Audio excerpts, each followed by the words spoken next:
Bienvenidos a un programa más de Política y Poder. En esta ocasión, y dado el clima y la coyuntura en donde los políticos están siendo echados de algunas instituciones donde visitan, queremos y hemos convocado a un experto en estrategia política, a un experto que ha dedicado su vida a la vida política de su país. Me refiero al embajador Luis Fernando Peredo, que nos va a acompañar en esta y otra sesión, Dios mediante, para hablar de un tema muy relevante: cómo generar capital político en campañas electorales. Embajador, gracias por su tiempo. ¿Cómo está? Bienvenido. Buenas noches, estimado Norman. Un gusto en escucharte, en conversar contigo y en poder compartir algunas ideas y algunos pensamientos en voz alta. Las gracias a usted, embajador, por su generoso tiempo. Para los que todavía no lo conocen, el embajador Peredo ha sido ministro de Desarrollo Económico en dos oportunidades en la República de Bolivia, y él también ha ocupado cargo de rector en una universidad. Ha sido jefe de estrategia política y jefe de campaña de estrategia política del expresidente Gonzalo Sánchez de Lozada, y evidentemente también ha sido vicecanciller, embajador en el Perú, y es doctor en economía, y también tiene una maestría en neuromarketing, entre otros títulos que hablan pues de su meritoria y su esforzada carrera por dar lo mejor de sí mismo para su país y en este caso para Latinoamérica. Gracias, embajador.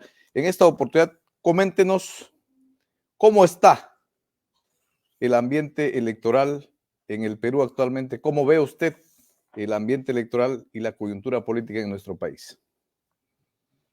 Bueno, me parece que es bastante evidente que estamos viviendo en el Perú un momento y una coyuntura especialmente difícil, basado fundamentalmente en que, en primer lugar, la imagen de la clase política está supremamente deteriorada en los partidos políticos, en los líderes políticos que no se identifican, en noticias que van y vienen, siempre dirigido a lo que es corrupción, corrupción generalizada. Todos estos elementos han hecho que exista un desencanto enorme en general en la gente. Y creo que lo que comentaba usted, Norman, es evidente. La gente está en este momento con un muy estrecho margen de maniobra y de sostenimiento de lo que es la clase política.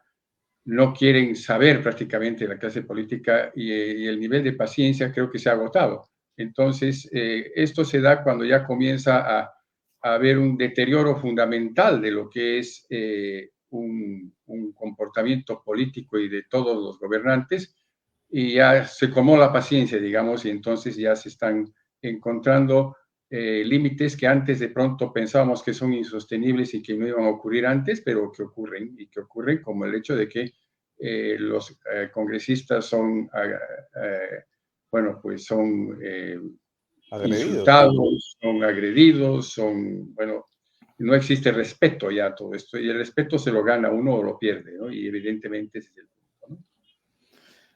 Y en este contexto, estimado embajador, ¿cuál es evidentemente el reto para quien desea postular? Que ya estamos básicamente en un ambiente preelectoral bastante claro, con miras a las elecciones del 2026. ¿Cómo ve usted cuál es el reto que tienen los candidatos y, en todo caso, es posible recuperar la credibilidad en este ambiente?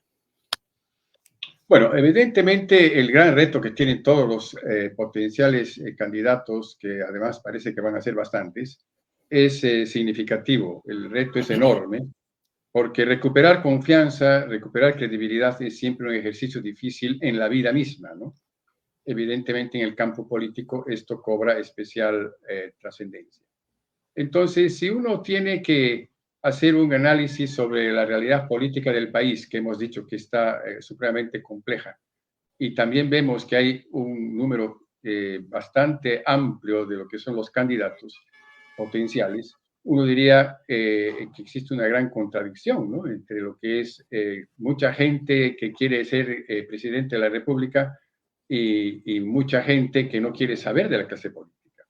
Entonces, en ese escenario, yo creo que el reto implica un margen de esfuerzo muy diferente al que ocurría en campañas anteriores, porque esto se ha ido deteriorando cada vez más.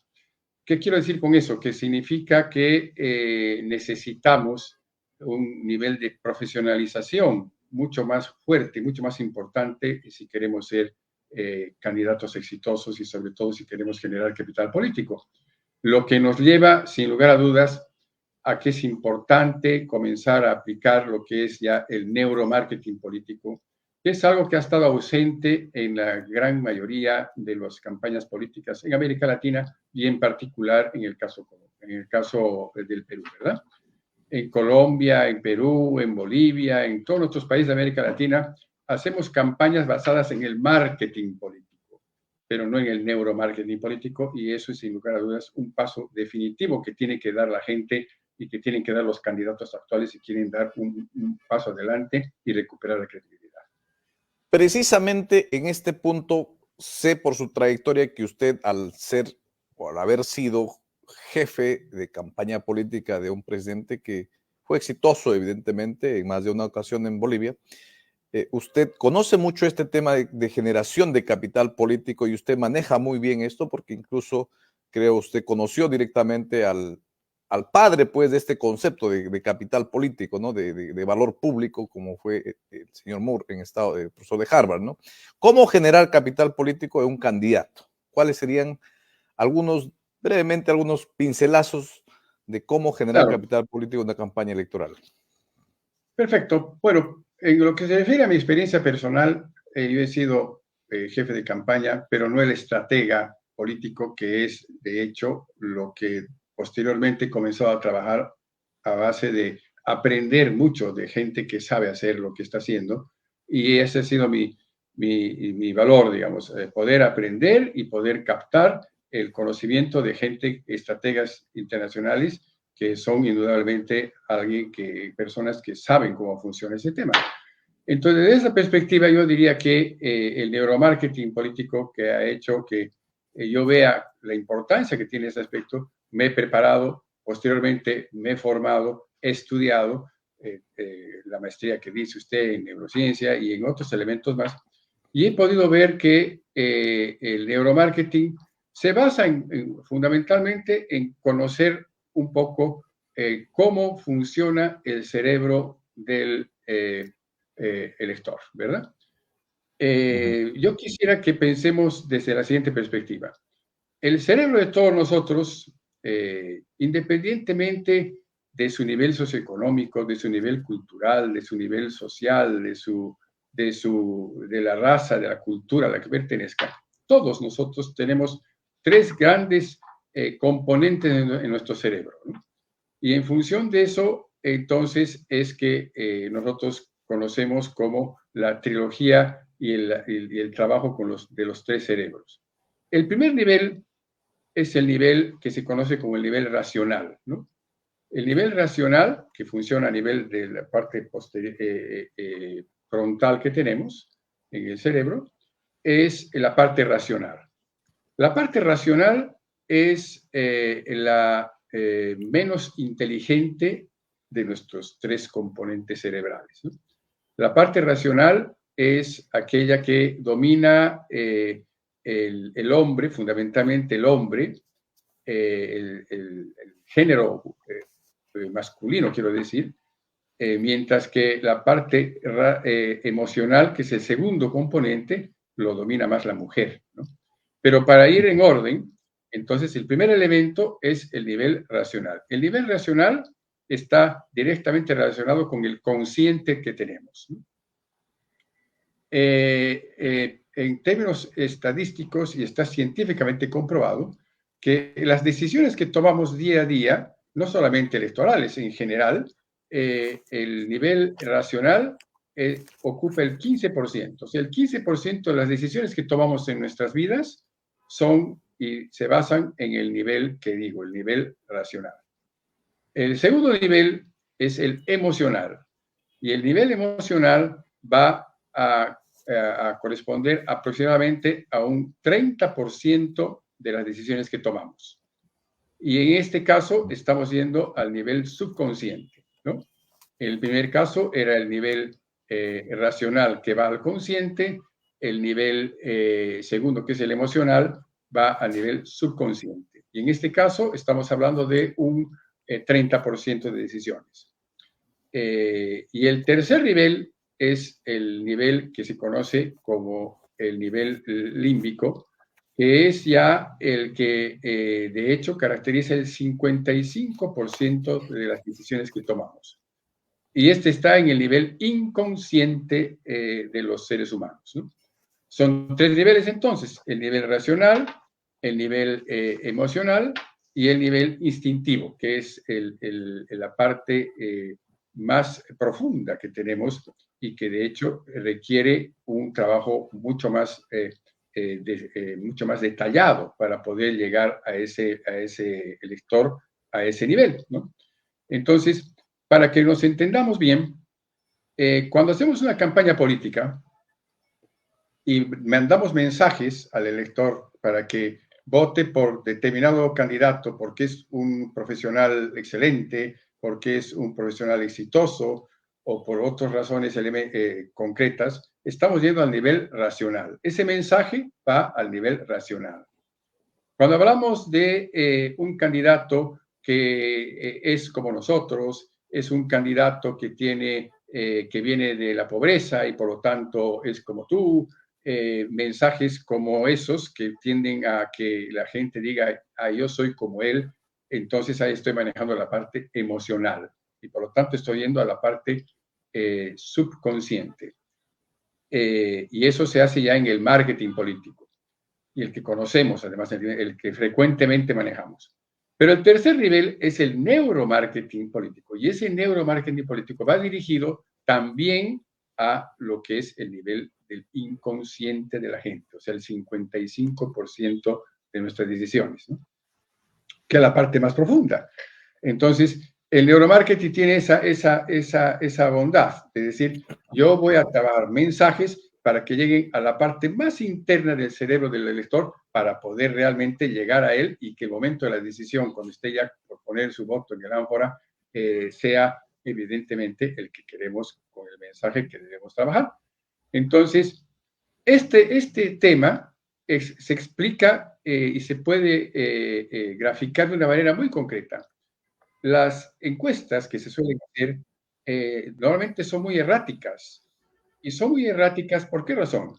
Porque cuando alguien pregunta por quién voy a votar, yo normalmente voy a utilizar la parte racional, la que va a hacer que yo diga voy a votar por X porque es un buen profesional, o incluso voy a votar por lo que es quien siento yo que es más parecido a mí, ¿no? O con el cual yo puedo tener mejor nivel de identificación emocional. Pero entonces estamos hablando del 45%. El otro 55% está ausente de cualquier encuesta, está ausente de cualquier entrevista, porque ese es un nivel inconsciente. Y en ese nivel inconsciente es en el que trabaja el neuromarketing y esa es la gran diferencia. Por ese motivo, en momentos electorales tan complicados como los que estamos, si queremos tener un éxito en la coyuntura política que estamos hablando, necesitamos, bajo cualquier punto de vista, trabajar una estrategia que vaya ya dirigida a lo que es el neuromarketing político, que es la gran diferencia de lo que normalmente se está haciendo solamente a nivel de marketing político.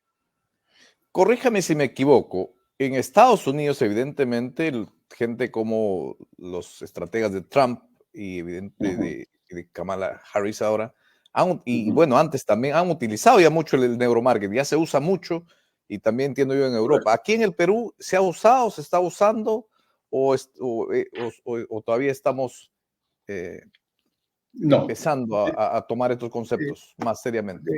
Estamos en realidad, hay señales muy aisladas del uso del neuromarketing político en algunas campañas políticas que he visto, bueno, en realidad en la última campaña política que he visto en el Perú, pero no dejan de ser simplemente pinceladas, pero no son una estrategia totalmente basada en lo que es el principio del neuromarketing, que es ciertamente mucho más complejo que simplemente decir, voy a utilizar el neuromarketing por X o Y motivo y por lo tanto me voy a diferenciar así. El neuromarketing político como campaña requiere de varios meses y requiere de una serie de pasos que tienen que darse para poder realmente penetrar en el inconsciente colectivo de la gente, ¿no?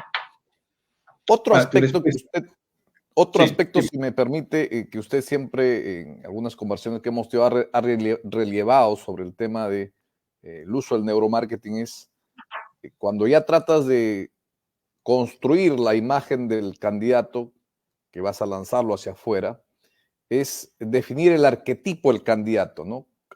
¿A qué se refiere con este concepto del arquetipo del candidato y qué tipo de arquetipos hay en todo caso? ¿O es uno solo el que estamos hablando acá?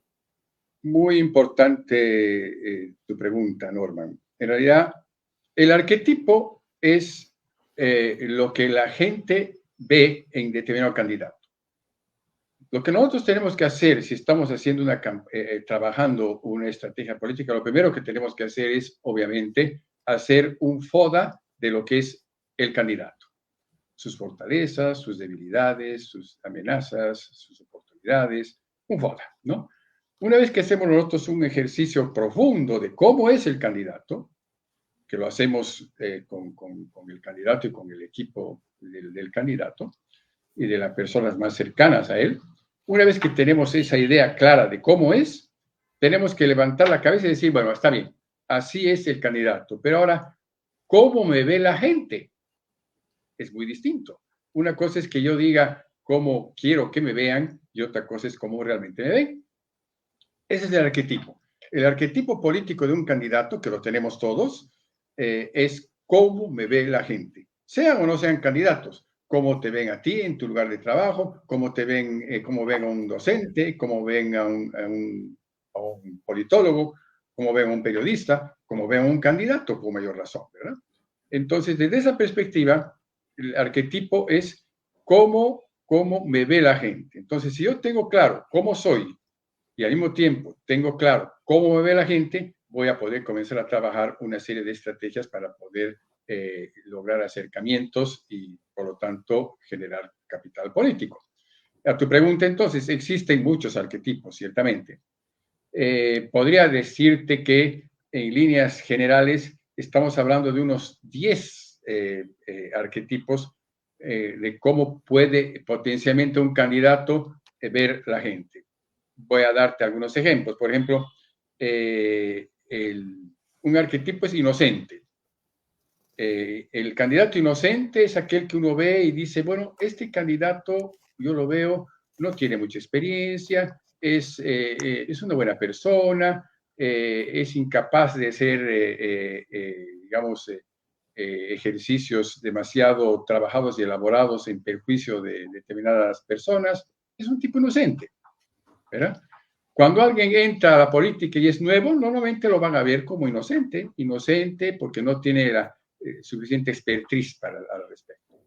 Otro arquetipo es lo que se llama el corriente. El corriente es no corriente en el sentido de ordinario, sino corriente en el sentido de que es el candidato que puede estar dentro de un grupo enorme de gente y es uno más, o sea, es uno más, es una persona No se más dentro diferencia. de... No se diferencia, por eso lo denominan como corriente. Otro es explorador, aquel que es muy acucioso, que se lo ve que es evidentemente una persona que está normalmente buscando, investigando, muy inquieto. Ese es el explorador. Otro puede ser el sabio, que es un candidato que tiene mucho conocimiento, que se lo ve que es una persona muy letrada, muy instruida, por lo tanto se lo denomina como sabio. Otro puede ser el forajido, pero no forajido en el sentido de que sea un sinvergüenza, sino forajido en el sentido que es un candidato que patea el tablero, que rompe reglas, que no está precisamente dentro de lo que es lo tradicional y lo normal de un candidato. Otro puede ser el amante, que es aquel que seductor, que se dirige a la gente con mucho carisma y que tiene mucha seducción. Otro puede ser el creador, Otro es el gobernante, digamos, el gobernante que tiene evidentemente un porte de gobernante, de, Correcto. de tener una posición correcta al respecto en el sentido en el que impone su presencia y se ve que es un tomador de decisiones. Otro es el cuidador, ¿no? Que es un protector, que se lo ve muy paternal o muy maternal, según sea el caso, ¿no? Entonces hay diferentes escenarios que hacen que uno diga, bueno, este candidato creo que es de esta manera. Por ejemplo, si a mí me dicen, me preguntan, ¿cuál podría ser el arquetipo del candidato anterior, de las elecciones anteriores, el señor Hernando de Soto? Yo diría que el señor Hernando de Soto podría tener un toque, un arquetipo más de sabio, digamos, que la gente puede ver que es una persona con mucho conocimiento, que se ha movido por muchos ámbitos, es una persona con mucho conocimiento, con una amplia cultura, ¿no? ¿Cuál puede ser el arquetipo del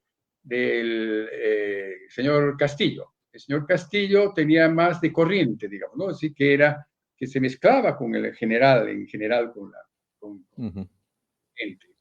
Y así podemos ir viendo cómo un candidato encasilla en un lado o en otro, de tal modo que eso es importante, ¿no? Es importante que definamos eso y tengamos eso claro en el momento que estamos comenzando a hacer un trabajo de campaña, saber cómo me ve la gente, cómo ve la gente a mi candidato, ¿no?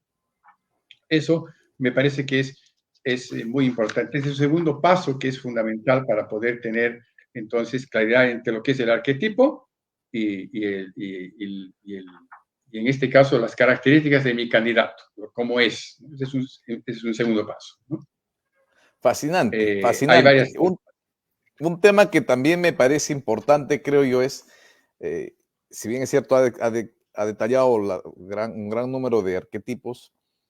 Ahora, evidentemente, tendríamos que hablar también de los códigos. ¿Qué mueve, no? ¿Cómo podríamos, ya tenemos los arquetipos, ahora si ya tengo identificado ese arquetipo, ya tengo la estrategia, ahora, ¿cómo llegar en todo caso al inconsciente colectivo, ¿no? De la gente? ¿Cómo capturar eso y hablarle a ese Ahí inconsciente está. colectivo para que pueda uno ser exitoso en su campaña electoral, ¿no?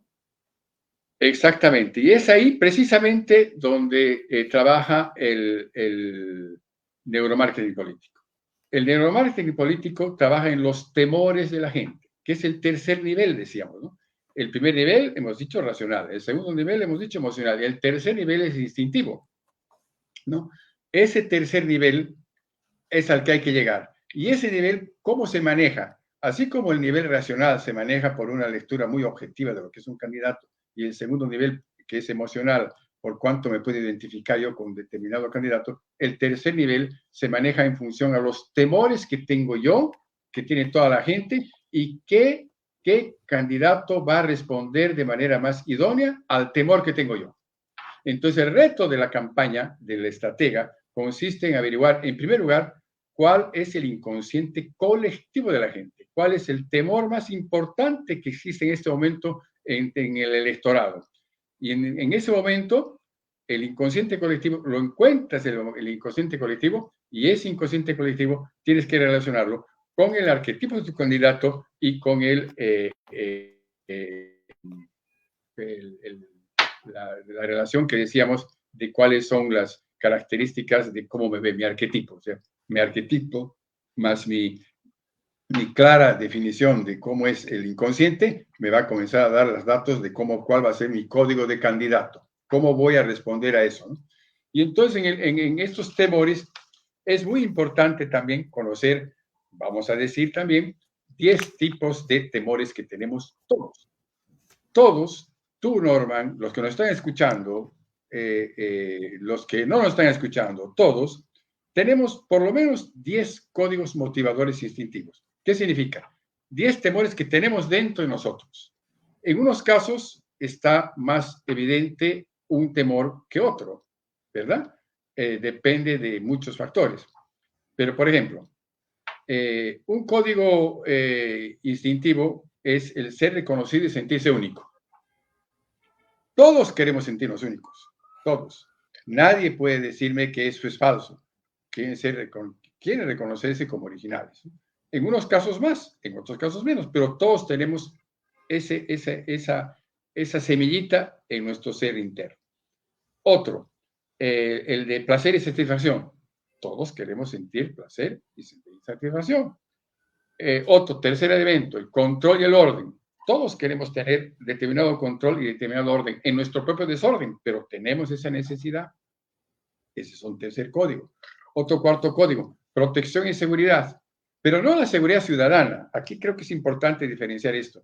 Cuando hablamos de protección y seguridad, hablamos de la protección y seguridad con la que nacemos nosotros, porque venimos de estar en el vientre de nuestras madres y evidentemente ahí nos hemos sentido cobijados, nos hemos sentido protegidos, nacemos y tenemos también la sensación de lo que es la protección, lo que es el cuidado, y todos tenemos esa necesidad también de sentirnos protegidos y sentirnos seguros.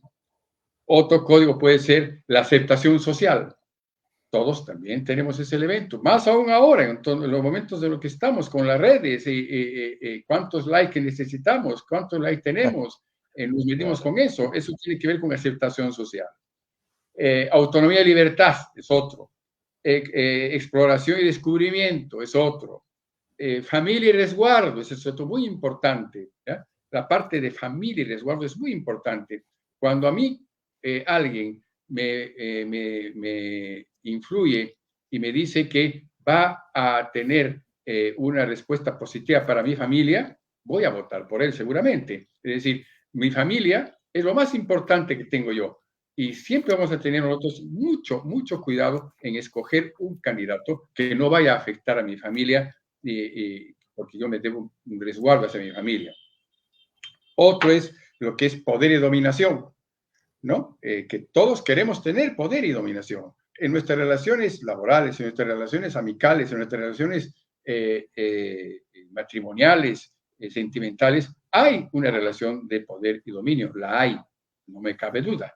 Entonces, esos son algunos de los códigos que les digo que es importante considerar. Entonces, la idea sería, si estamos tú y yo digamos, como potenciales asesores estrategas, lo importante será decir, bueno, perfecto. Primero, veremos cuál es tu FODA, cómo es el candidato. Le diremos, eres de esta manera. Segundo, le diremos, bueno, ahora veremos cómo está el arquetipo de la gente, cómo te ve a ti. Entonces, el arquetipo dirá, bueno, eres de distintas maneras que dijimos, eres de esta manera. Tercer elemento, ¿qué es lo que la gente necesita? ¿Qué es lo que la gente busca ahora? Y lo que la gente busca ahora va a ser alguno de estos 10 arquetipos, estos 10 códigos motivadores. Por eso son motivadores de instintos. Entonces, tenemos que identificar el principal motivador en este momento, en general, es este. Por ejemplo, puede ser el relacionado con la parte de familia, o puede ser con el tema de el tema de inseguridad, quizás. Ya, puede ser, hay muchos elementos, ¿no? Tenemos Claro. que identificar cuál es el verdadero, pero el verdadero instinto colectivo, el que mayoritariamente importa más. Pero vuelvo a decir, no tiene que ver con el tema de seguridad que señalas tú, Norman, ese que tenemos delincuencia y sicarios, no lo responde el código instintivo de protección y seguridad, porque ese es diferente. Correcto. Esa es seguridad en el otro sentido. Pero ese sí puede actuar, digamos, si hablamos del código de familia. Porque en este momento una sensación que tenemos generalizada es que si mi esposa sale a la calle o mis hijos salen a la calle, ¿qué tanto riesgo están corriendo si van a un lugar u otro? Entonces ahí hay un temor instintivo que es muy fuerte. No sé si será el más importante, les he dicho varios, pero Habría que hay que verlo, ¿no? identificar, hay que Claro. ver. Y entonces, con base en esos tres elementos, se combinan esos tres elementos y a partir de ahí ya tiene el código del candidato y este candidato tendrá la capacidad de poder ya trabajar y se le dirá, estos son los mensajes que tienes que elaborar para llegar al nivel racional, al nivel emocional y sobre todo al nivel instintivo. Embajador, fascinante este masterclass que nos ha dado.